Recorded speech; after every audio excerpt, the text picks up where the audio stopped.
네, 안녕하세요. 여러분들의 구독과 좋아요로 이 채널이 유지되고 있습니다. 항상 구독자님, 멤버십 회원님들에게 감사하다라고 말씀을 드리면서, 자, 이번 내용은 저번 주 금요일 날 약간 비트코인 패닉 셀이 나왔습니다. 패닉 셀이 나왔던 배경에 대해서 한번 정리를 해드리고자 이렇게 한번 영상을 만들어 보았습니다.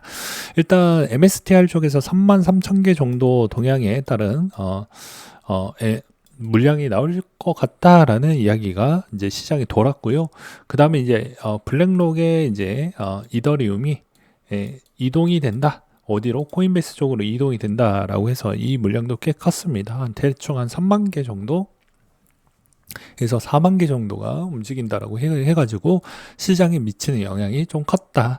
그러면 이 퍼드가 순식간에 많이 퍼지다 보니까 아마 여러분들 제가 왜 커뮤니티에다가 이런 내용 이제 공유를 안 하는데, 왜 공유를 빨리 했던 이유는 이게 떨어지는 가속도가 생각보다 이 퍼드로 인해서 많이 떨어지다 보니까 대응 좀 하시라고 올려놓았습니다.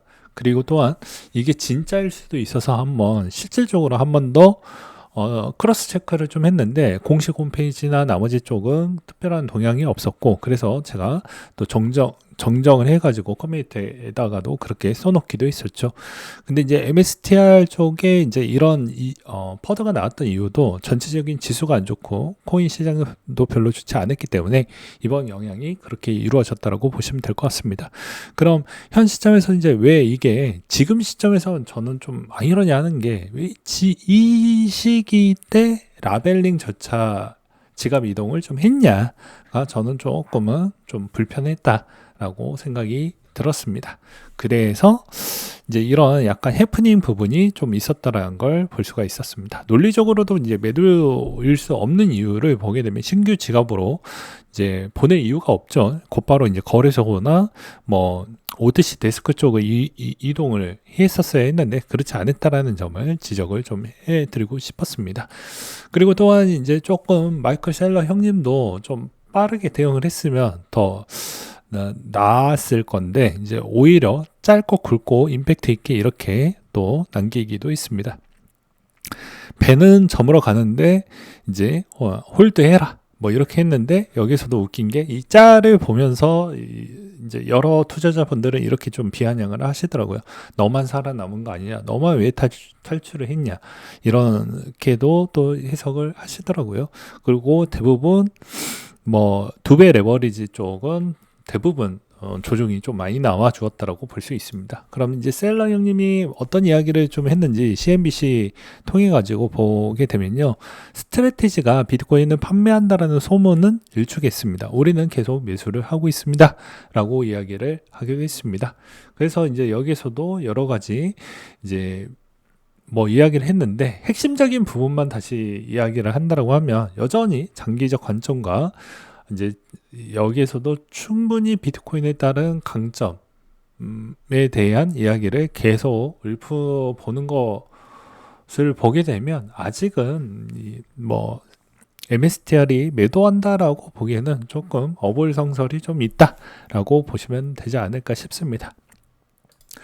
저렇게 이야기를 했음에도 불구하고도 MSTR 가격 추이는 변화가 많이 생기지를 않았습니다. 그냥 최저가 마이너스 6%대까지 떨어졌었고요.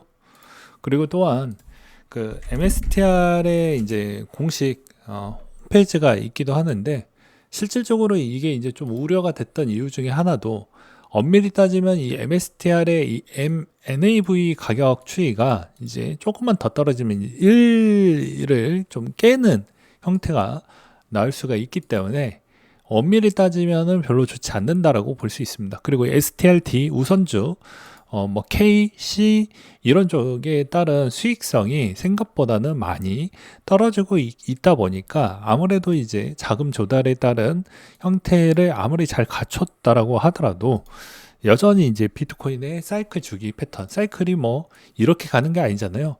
이렇게 가는 것이기 때문에 거기에 따른 좀 영향을 어떻게 잘 지혜롭게 벗어날 수 있느냐가 중요할 것 같은데, 대부분 이제 국내 동향 추이도 좀 보게 되면 이제 여전히 똑같습니다. 그냥 여기에서도 보게 되면은 누구는 이제 좀 추매를 했다라고 하지만 대부분 이거 어떻게 해야 되냐라는 내용들이 좀 많이 있었다라고 볼 수가 있을 것 같아요. 예, 그리고 실시간 시점에서도 이제 보게 되면 뭐 축구 이야기밖에 일단 없어서 아직은 뭐 그렇게 뭐 조회가 많이 되거나 또 그렇지는 않았다라고 볼 수가 있을 것 같습니다. 그래서 종합적으로 보게 되면 이게 이제 해프닝이라고 볼 수가 있지만 이 해프닝이 생각보다 왜 이렇게 좀 길어지냐? 지금 시점에서 사야 되지 않겠냐? 뭐 해프닝이니까 라고 하지만 그건 아닙니다. 왜 그게 아니냐면 현재 MSTR에 있는 가격이 누가 봐도 들어갈 자리가 아니다라는 게 딱 뻔히 보인다라는 걸 볼 수가 있을 것 같고요. MSTR의 이제 과거 패턴 주기를 본다라고 하더라도 어떻습니까? 엄청나게 21년도 때 좀 잘 나갔던 부분에도 이렇게 민둥산처럼 마무리가 되었다는 걸 볼 수가 있습니다. 그러니까 마찬가지로 이게 진짜로 그런 형태가 나온다고 하면 이 가격대 추이를 한번 딛고 가지 않을까, 150달러 그때까지는 짚고 가지 않을까.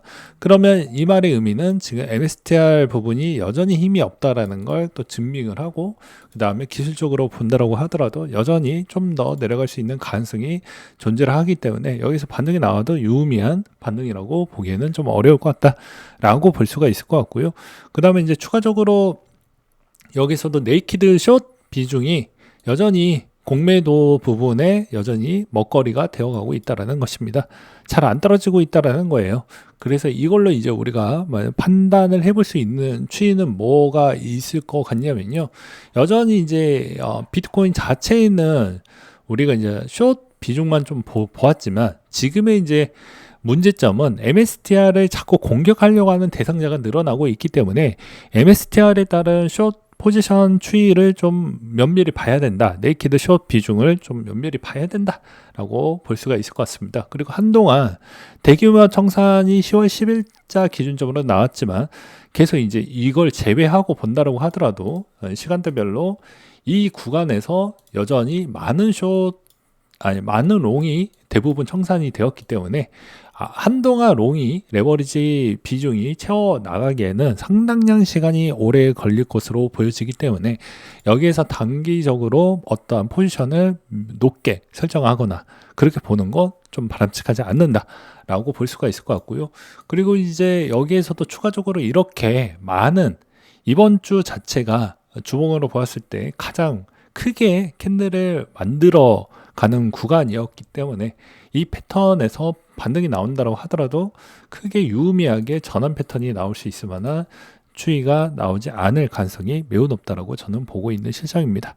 그래서 이 시점에서 여전히 우리가 이제 생각을 해봐야 되는 포인트는 뭐가 있을까요? 최고점 구간에서 여전히 조정폭을 어디까지 봐야 되냐가 관건이 될 것으로 보여집니다. 여전히 저는 뭐 과거 대비보다는 뭐 80%, 70%대까지 떨어진다라고 보지는 않고 적정 수준만큼 조정이 나오면 하는 방법이 이제 플랜 A가 될 것 같고요. 플랜 B 같은 경우에는 이제 어떻게 볼 수가 있냐면 마찬가지로 이제 우리가 적립식이라는 무기가 있습니다. 왜냐하면 내가 최저점을 못 맞출 것 같으면 플랜 B로 가야 되는 거예요. A 타입이 맞는 경우가 있고요. B 타입이 맞는 사람이 있습니다. 그럼 B로 갔을 경우에는 여전히 낙폭이 커질 때마다 모아가가지고 장기에 내가 목표로 했던 그 금액 추이를 맞춰가지고 가는 전략이 가장 우수한 전략이라고 보시면 될 것 같습니다. 그리고 이제 알트코인 부분에 따른 이 괴리율 추이는 생각보다는 좀 커질 것으로 보여지기 때문에 여전히 대응을 진짜 잘 하셔야 된다. 그러니까 손실폭이 좀 적은 분들은 여기에서 어느 정도 컷을 해야 되는 시기라고 생각을 하고요. 그 다음에 나머지 좀 손실폭이 크신 분들은 여기에서 아직은 좀 더 기다렸다가 이제 물타기 부분은 조금 뒤에서 해야 되지 않을까라고 보고 있는 실정입니다. 그렇게 봐야 되지 않을까라고 보고 있는 이유 중에 하나는 첫 번째로는 금리적인 추이가 이제 막 5대5 정도 되어가고 있는 실정이고, 두 번째 부분은 여기에서 코인에 따른 정책이 이제 어느 정도 나온다고 하더라도 12월 달에 정책 부분이 연말에 이제 끼어져 있기 때문에 유의미한 그런 정책이 나올 수 있을 만한 소식은 11월 달에 대부분 다 나오고 마무리가 됩니다. 그래서 뭐 기대할 수 있을 만한 효과는 좀 조조할 것이다 라는 주장이고요. 세 번째로는 현 시점에서 이제 누가 이 MSTR을 좀 방어해 줄 수 있을 만한 방어 기제 역할을 해줄 수 있을 만한 애들이 좀 보여주어야 되는데, 그런 운용사 애들이 좀 보여주지 않는다라는 지적을 좀 하고 싶습니다. 그러니까 즉 누가 더 매입을 더 많이 해주고 그래야 되는데, 오히려 그렇지 않는다라고 볼 수가 있기 때문입니다. 그래서 현 시점에서도 이제 대부분 뭐 연기금 쪽 동향 같은 데는 좀 많이 모았다라고 볼 수가 있는데요. 특히나 이제 아문디 자산관리, 뭐 티로우, 대부분 인베스트먼트 쪽이나 이런 쪽은 좀 많이 모았다라고 볼 수가 있습니다. 그리고 최근에 BMO가 좀 많이 긁었다라고 볼 수가 있을 것 같고요. 근데 여기서 좀 재미난 점은 제표 모근이 좀 비중을 축소를 했다라는 점이 좀 눈에 띈다라고 보시면 될 것 같습니다. 그래서 종합적으로 보게 되면 여전히 지금의 비트코인 가격 추이보다는 MSTR과 나스닥에 있는 변동성이 얼마나 좀 많이 줄어들 수 있느냐가 관건에 있는 포인트라고 보시는 게 맞지 않을까라고 말씀을 드리면서 이상으로 마치도록 하겠습니다.